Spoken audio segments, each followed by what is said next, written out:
Yoshua का ग्रंथ यरदन का पारगमन। अध्याय 3। पारगमन की तैयारियां। योशुआ ने बड़े सवेरे सब इजरायलियों के साथ शिट्टिम से प्रस्थान कर दिया। वे यरदन के पास आए और पार करने के पूर्व वहीं पड़ाव डाला।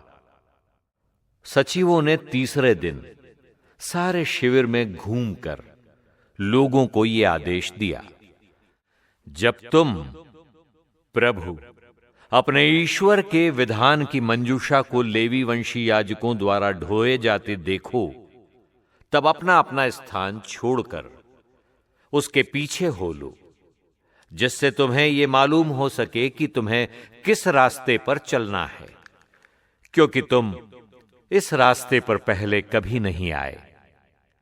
लेकिन तुम्हारे और उसके बीच 2000 हाथ की दूरी होनी चाहिए।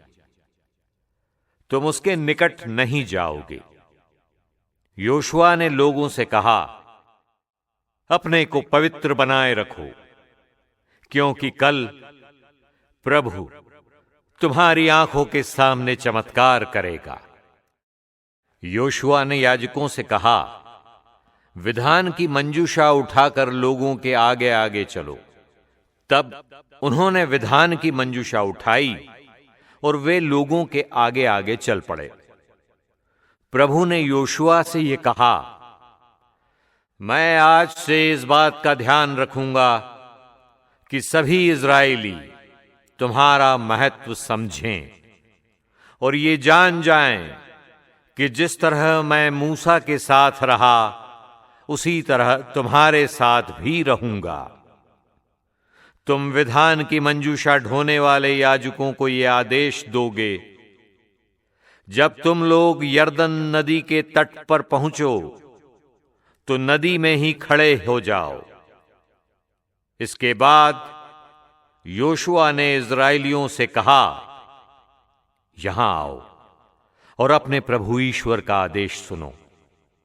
योशुआ ने कहा, अब तुम जान जाओगे कि जीवंत ईश्वर तुम्हारे बीच है और तुम लोगों के सामने से कनानियों को निश्चय ही भगा देगा। समस्त पृथ्वी के प्रभु के विधान की मंजूषा तुम लोगों से पहले यरदन पार करेगी। 12 व्यक्तियों को चुन लो, हर एक वंश से एक व्यक्ति को। जो ही समस्त पृथ्वी के प्रभु के विधान की मंजूषा ढोने वाले याजक यरदन नदी के पानी में पैर रखेंगे, त्यों ही ऊपर से बहने वाला पानी थम जाएगा और ठोस पुंज जैसा हो जाएगा।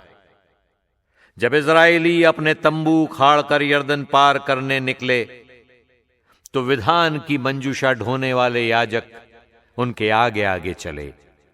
ज्यों ही मंजूषा ढोने वाले याजकों ने यरदन के पास जाकर पानी में पैर रखा, कटने के समय यरदन का पानी उमड़कर तट पर फैल जाता है, त्यों ही ऊपर से बहने वाला पानी थम गया और सारतान के निकटवर्ती आदाम नगर तक ठोस पुंज जैसा बन गया।